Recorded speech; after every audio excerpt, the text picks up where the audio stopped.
Hey guys, so doing some more work on the shorty. I just would have put a video up of doing the front seal, putting the speedy sleeve on for you guys that want to see that. So what I'm going to do is I'm going to put the injection pump back on. We're going to put the bracket, the injection pump hold bracket on, the adjustable timing gear, and I don't know, it's a little after 7, so I'm not sure if I'll get to putting the front cover on, but if nothing else, we'll probably set, oh yeah, I'll set the front cover on because I don't have to put the seal on till after. So anyways, that's what we're doing tonight. Starting to get this thing into trim. I have decided I'm going to change the water pump that I put in there originally. I'm going to use a different style water pump, and we're going to clip the water pump. The water pump that I put in there is a 12 valve one, which will work, but I want to put a 6-7 one and clip it. And I'll show you guys how I clip water pumps. A lot different than how most people do it. This is how I do it. Yeah, anyways, what I wanted to show, the reason I started the video this way, was this plug right here is usually the feed. I just sprayed a little bit of paint there. This is usually the oil feed on these pumps. Now, when you do a Ppump 24 valve, whether it be 5.9 or 6.7 or whatever, you need to feed the oil in this port right here. And the reason for that is you don't have room on the backside. So what we're going to do is we're going to be swapping that around, but you need to orifice that down. So how I orifice it down is I take the original plug that was on this side of the pump and put it on this side, but what I do is I weld it up and then I drill a 75 thou hole. I think it's 75 thou. When I do it, I'll tell you. I'm pretty sure it's 75 thou. I'll have to look in my book. But I'm pretty sure it's 75 thou.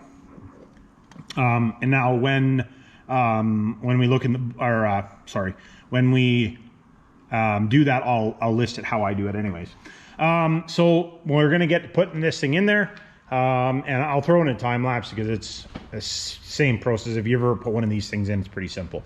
It's just the for you guys that have never done it, I guess I should show. There is these 4 nuts, which on these ones is not that much. Yeah, so there's the four studs there. A little bit harder on these ones because it's hard to get in there to get the nuts on, but I've never really had a huge problem doing it. But anyways, we'll get into doing that, and when I get done, I will bring you guys, I'll come back to you when I'm done doing that, but I'll throw in a time lapse.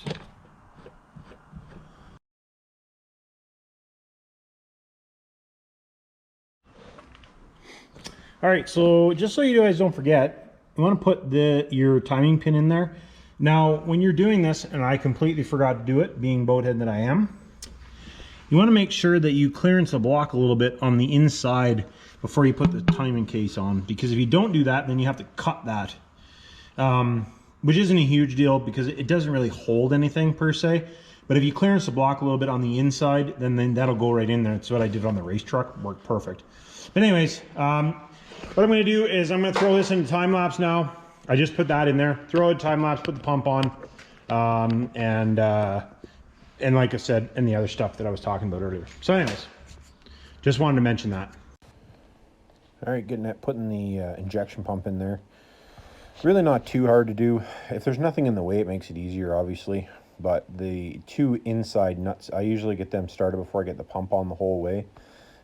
If you do that, you can kind of sneak in there with a ratchet a little bit easier. So what I use is a snap-on flex 1/4-inch drive socket, and just a bunch of 1/4-inch extensions, and then just snug it up and get it where you need to go, and it's not too big a deal to do. And then as far as the block bracket that I built for it, I just case sealed that on to the block and just tighten it in there and good to go. I did put like I said in the earlier video, I did put a spacer on it just because it was moving a little bit. But anyways, back to me talking. Well, we got the pump on there, bracket, all that stuff. Now I still have the engine at top dead center, true top dead center, being that we checked that, all that jazz. So I'm trying not to move the engine as it sits right now because I want to put the harmonic balancer on it and put a pointer on it. So this is the key that comes with the adjustable timing gear. Here's the adjustable timing gear. This is a design that used to be, it was JD Diesel. Was it? Yeah, jddieseleatsoot.com is what it used to be. But I'm not sure if he still does it or if his website's just not working. I haven't talked to him for a long time. But this is one that I had, because I'm actually still waiting for another one that I ordered. This is one I had, actually was for a customer originally, and then the customer backed out on it. So I'm going to use it. So, show you how to install this. I guess I got to go get a nut and a washer though. There's that. So what I always do is I just take the back half off of this.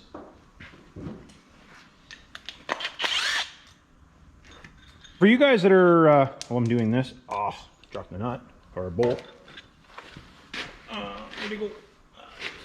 For you guys that are interested in tuning, I'm going to be doing some tuning stuff on my 3/4 ton. I'm hoping in this week, because I don't like the way that it's running. Now that it's starting to get hot out, it's starting to get kind of nasty at me. So I did crank the timing up on it. I got a little greedy with the timing. It's a little on the high side now, because it's getting, I'm getting a lot of smoke, idle smoke on it. So, which I think I'm actually going to pull. I'm going to pull those injectors out anyway because I want bigger injectors. But what I might actually do is pull them out and reset the pop pressure on them higher, because I got them set at I think they're set at 280. So I'm going to actually go a little bit higher. But anyways, I will be doing some Ppump tuning probably in the next week or so. So stay tuned for that for the guys that are interested in that. So, which I'd imagine is most of you. This is the hub that actually goes onto your injection pump. Now, after you put this on, you do not need to take this back off again for any reason, because it goes through, well, I guess if you're sending the pump out, you do. But it goes on, right onto the housing, like right onto the injection pump. And if you have to pull the injection pump out, you can do that without taking that off. Now, what I'm going to do is I'll be right back. I just got to grab a nut and a washer for this because I don't have a nut and washer for some reason. Not sure what happened to it. I must have used it for something. But I'll be right back. I'm going to grab a nut and a washer and a 30 mil nut or 30 mil socket so we can drive that on tight, and then we'll put this on. So we're going to nut and a washer. Should always put a new nut and a new washer on there. Personally, at least a new washer. Don't do as I do as I say, because I didn't put a new washer on there. But I'm not worried about this one spinning anyway, being that it is keyed, sorry. So I'm going to tighten that, but I have to unpin the pump first. Now this pump is going to be pinned at 12.5 degrees. We know this for a fact. So, or it should be. I guess I should say it should be. So what we're going to do is put the gear on. And what I like to do, just have to take a look at it here and see where we are in the, I know we're close. See where we are in the adjustment here.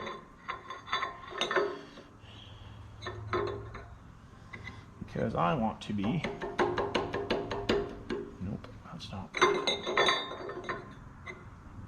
Ouch.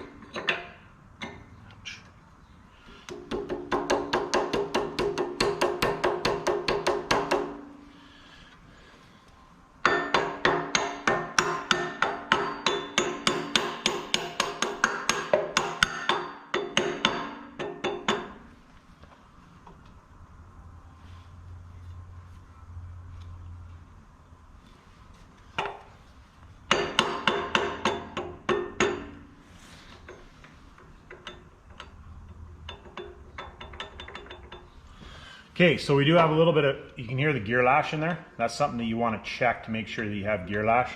Now, I got to pull that back off because you can see where it's indexed in here. I don't know if you guys, let me just make sure you can see what I'm talking about here. So, you can see where this turned. See how you can't adjust it very far? What I want to do is I'm going to bring it to the opposite side of that sweep so that I can adjust it, because you're going to time up, you're going to turn this to time it up. So what we're going to do is I'm just going to pull that gear back off, and I'm going to adjust it more the other way. So what we'll do,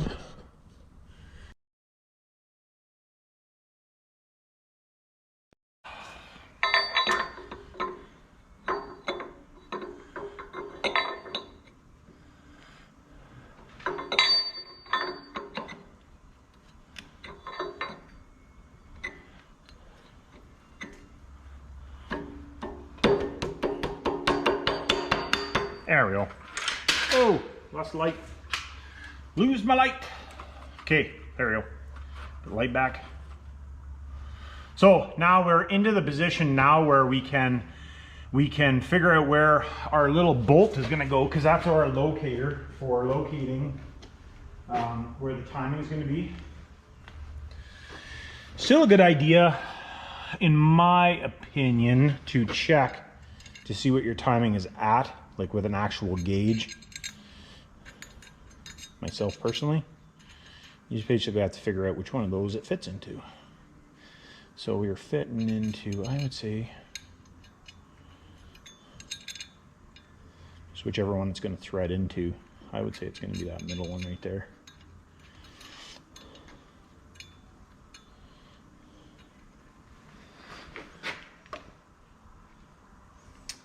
Okay, so we're going to be into that one. So now, if we're at 12.5 degrees, each one of these increments is going to be 2 degrees. So what I'm going to do is we're going to index, we're going to pull the pin out of here, because we don't want to break this pin off in the pump, because that can be a bad deal.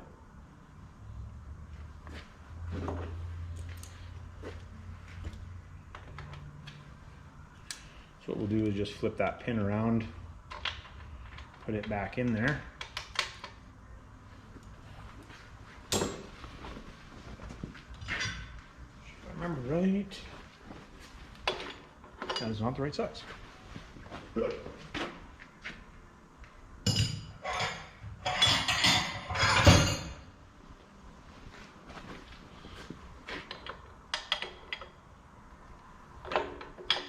make sure we put that tight.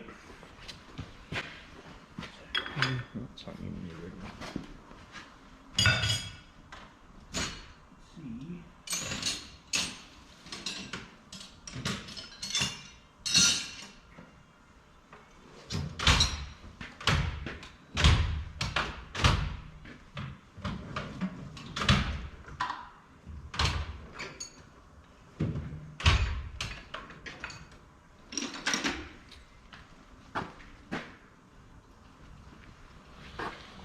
So what we're going to do is we know we're at 12.5. I want to be about 20, let's say.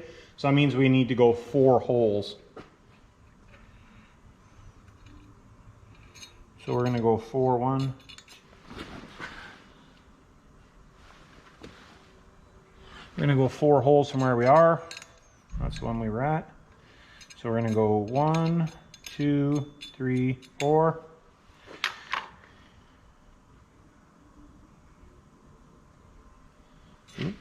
Right. Oh, it's going to be turning yet. There we go. So, there we are.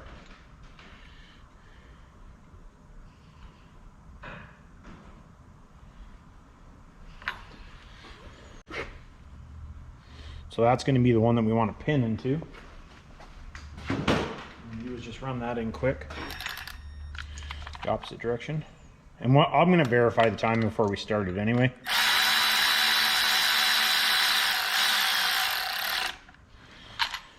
So that will get us close to where we want to be. It still gives us quite a range of motion. Because you're never going to go, like in a Ppump, in a 24 valve Ppump application, I personally don't think you're ever going to be below 20 degrees. 18 to 20 degrees is the very, very, very minimum, myself personally. So,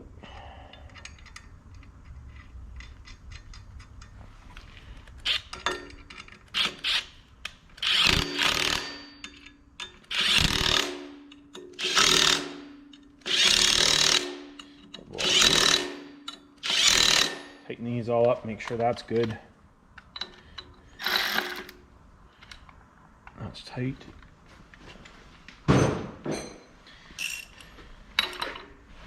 I'm not going to get super greedy with tightening this until I get the harmonic balancer on. Just snug it up. But basically that's all there is to that. So I'm gonna put the front cover on tomorrow. I'm running out of time now. It's 8 o'clock. So we got the injection pump on. We got the injection pump gear on. the bracket. So this thing's coming together pretty quick here. I got to do a little bit of stuff that we're going to paint. And now I've decided that we are going to paint the truck blue, which I talked about in my last video. But I think I'm going to do the valve cover, the intake plate, the intake horn, the intake, you know, some stuff in here will be blue, same color as the truck.